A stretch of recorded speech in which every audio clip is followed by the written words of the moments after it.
पर जिनकी हत्या की गई है आतंकवादियों की तरफ से। आतंकवादी डेस्परेशन में हो सकते हैं, काफ़ी कुछ चीज़ें कर सकते हैं, लेकिन पिछले कई दिनों से रियासी के बाद से तो कम से कम जम्मू के बाद से ये चीज़ें कंट्रोल करने की पूरी कोशिश कर ली गई थी। कल ही सुबेरे बहुत सारी चीज़ें नई सरकार की तरफ से कही जा रही थी, लेकिन कल शाम को ही स्टेटमेंट आने लगे, हम कड़ी निंदा करते हैं। क्या केवल निंदा करना इसका एक हल है, या फिर स्लीपर सेल को खत्म करना, इससे पहले कि हम एलओसी पार करके कोई एक्टिविटी करें, वो ज्यादा जरूरी है? मेजर जनरल अनुज माथुर सर। देखिए, मैं आपको एक बात बताता हूँ, ये स्लीपर सेल्स और ओवरग्राउंड वर्कर्स, इनका एक इतना जबरदस्त नेटवर्क है। और ये जो स्लीपर सेल्स और ये ओवरग्राउंड वर्कर्स का नेटवर्क है, ये सिर्फ कश्मीर में नहीं है। देखिए, मैं एक बात आपको थोड़ा सा कैनवस पढ़ा करके बता देना चाहता हूँ कि पाकिस्तान का असल एजेंडा केवल कश्मीर नहीं है। पाकिस्तान का असल एजेंडा भारतवर्ष को कमजोर करना है। आपको याद होगा, death by 1,000 cuts, war for 1,000 years, कभी किसी ने बोला, कभी किसी ने बोला, ये उनका रियल एजेंडा है। तो आप हमको ये बात समझनी पड़ेगी कि ये काम पूरे देश में वो फैला रहे हैं, चाहे वो बंगाल हो, चाहे वो उत्तर प्रदेश हो, बिहार हो, केरल हो, कर्नाटक हो, हर जगह ये लोग प्रयास कर रहे हैं। लेकिन जब तक आप इससे सख्ती से नहीं निपटेंगे राजीव, इसका कोई आपको फायदा मिलने वाला नहीं है। अगर गुल जिम्मेवार है तो उसको जमीन के अंदर से बाहर निकाल के लाइए और एलिमिनेट करिए, वही तरीका है। इस्माइल हानिया को तेहरान में जाकर के उसके घर में, ऐसे समय जब वहां पर 85 देशों के राष्ट्राध्यक्ष थे, उस समय एक रॉकेट से खत्म करना, वही अप्रोच करनी पड़ेगी आपको। अगर गुल साहब ने कहा है कि मैं जिम्मेवार हूं, तो आप चलें ऊपर, ये एकमात्र तरीका है। और दूसरा, मैं ये बार बार कहने की कोशिश कर रहा हूं कि हमें आवश्यकता है बहुत प्रोएक्टिव और ऑफेंसिव एग्रेसिव अप्रोच अडॉप्ट करने की। टाइम गया। आप ये समझ रहे हैं कि किसी तरीके से यहाँ पर आसानी से यहाँ पर जिहाद समाप्त हो गई है या इस तरह की हरकतें समाप्त होगी? नहीं, ये लगातार चल रही है। और जब तक एक बड़ा इनको लेसन आप नहीं देंगे। दूसरी बात ये होती है कि इररेस्पॉन्सिबल कमेंट्स इलेक्शन के रनअप में, एक किसी पार्टी, मैं पॉलिटिकल डिबेट में नहीं घुसना चाहता हूं, किसी पार्टी ने, उन्होंने कहा कि ये लोग, आप बाहर वाले लोग आकर के आपकी नौकरियां ले जाएंगे। बाहर वाले कौन है? क्या देश बाहर वाला है? राजस्थानी आदमी बाहर वाला है? हजारों राजस्थानियों ने कश्मीर में जाकर के शहादत दी है, वो बाहर वाला है? मध्य प्रदेश का ये व्यक्ति मारा गया है, 2 बिहार के मारे गए हैं, एक पंजाब का मारा गया है, ये सब बाहर वाले हैं। जब आप इस प्रकार के इररेस्पॉन्सिबल स्टेटमेंट्स देंगे, तो टेररिस्ट एम्बोल्डन होता है। वो कहता है कि भाई जो सरकार में आ रहा है वही हमारी तरफ है, वही बात ऐसी कर रहा है कि बाहर वालों को मारो। तो ये बाहर वाला क्या है? बाहर वाले शब्द की समीक्षा होनी चाहिए। और ऐसे लोगों के साथ मुझे लगता है कि कोई ना कोई कहीं ना कहीं कोई तरीका होना चाहिए, हमको ढूंढना चाहिए कि कैसे इसको काउंटर किया जा सकता है। और तीसरी बात यह है कि आपका जो इंटेलिजेंस नेटवर्क है, खास करके जो ह्यूमन इंटेलिजेंस है एट लोअर लेवल, आप ये समझ लें कि इतना बड़ा ऑपरेशन उसने प्लान किया था, तो कहीं ना कहीं कम से कम 30, 40, 50 लोगों को इसके बारे में जानकारी रही होगी, क्योंकि जायज। उनके ओवरग्राउंड वर्कर्स आइडेंटिफाइड है भाजी, आइडेंटिफाइड है। स्लीपर सेल्स हमें जनरली इंटेलिजेंस वालों को पता होती है कहां पर है। उसके बावजूद अगर आप ये इतना बड़ा हमला नहीं एंटीसिपेट नहीं, कर अब पाए जिस और सही पॉलिटिकल सिक्योरिटी फिगर की तरफ प्रोवाइड कर इशारा पाए। कर रहे हैं मेजर जनरल माथुर, उस पॉलिटिकल फिगर को हम सभी जानते हैं। उस पॉलिटिकल फिगर और उसकी पार्टी ने मिलकर जम्मू कश्मीर में करंट जो सरकार जिस पार्टी ने बनाई है उसके साथ चुनाव लड़ा था।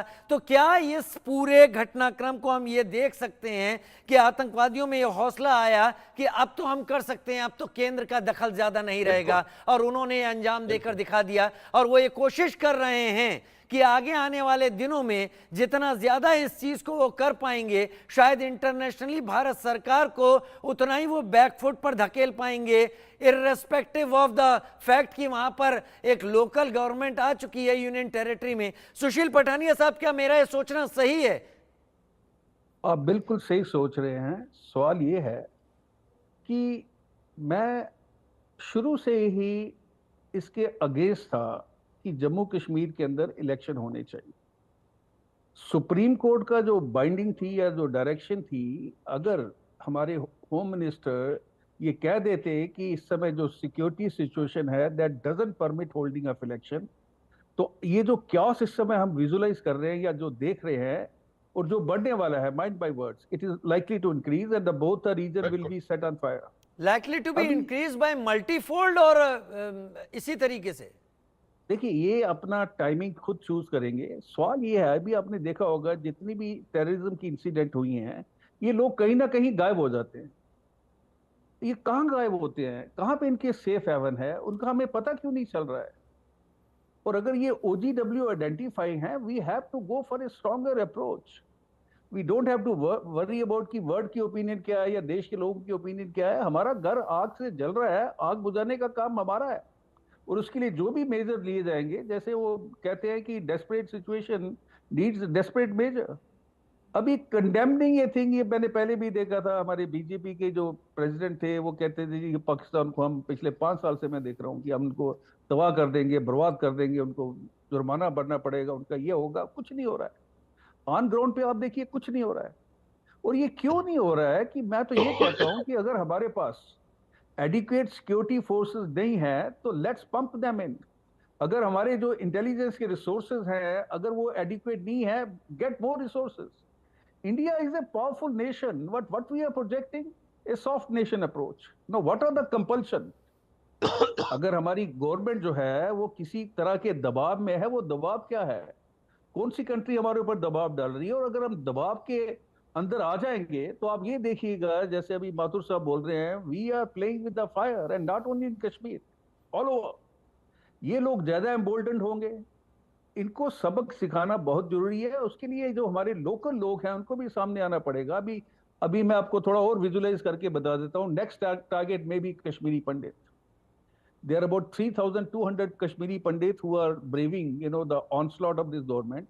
और 87 के अंदर जब 89 में मिलिटेंसी शुरू हुई तो ये जो प्रेजेंट गवर्नमेंट है एनसी की, देवर इन पावर। और फारूक अब्दुल्ला को इसका काफी क्रेडिट जाता है कि उन्होंने मिलिटेंसी को बढ़ाने में बहुत बड़ा योगदान दिया था। वही अभी गवर्नमेंट आ जाती है, they are exploiting the chinks in the armour which we have.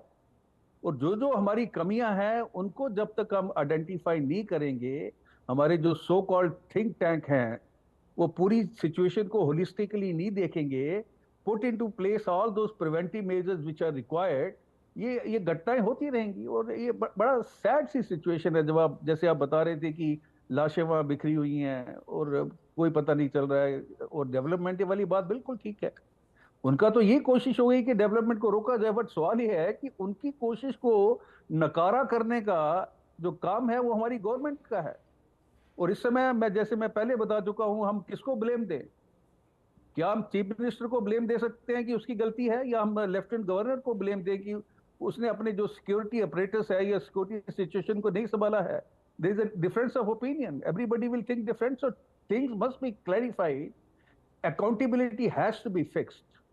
और जब तक हम अकाउंटेबिलिटी फिक्स नहीं करेंगे, ये घटनाएं बदस्तूर जारी रहेंगी। मेजर माथुर, पाकिस्तान एक K2 डेस्क को लेकर लगातार काम करता रहा है और इसकी चर्चा आप लोग ज़्यादा करते रहे हैं, क्योंकि आप लोगों ने क्योंकि जैसा आपने कहा, आपने पूरे एरिया को कमांड भी किया हुआ है, और ख़ास तौर पर इंसर्जेंसी के एरिया को, वो खालिस्तान और कश्मीर के ऊपर वो लगातार काम करते रहते हैं। प्राइमरली पूरे भारत को तो डिस्टेबलाइज करना पाकिस्तान की ज़रूरत में शामिल है कि उसके बिना वो चल ही नहीं सकता, क्योंकि भारत के विरोध पे पैदा हुआ है पाकिस्तान। लेकिन जब हमें ये पता है कि पाकिस्तान ऐसा ही करता रहेगा, तो इलेक्शन के दौरान या इलेक्शन के बाद ऐसे क्या बड़े परिवर्तन दिखे कि ये OGWs, ये UGWs इतने स्ट्रांग हो गए कि ऐसे इंसिडेंट को करने की हिमाकत कर बैठे?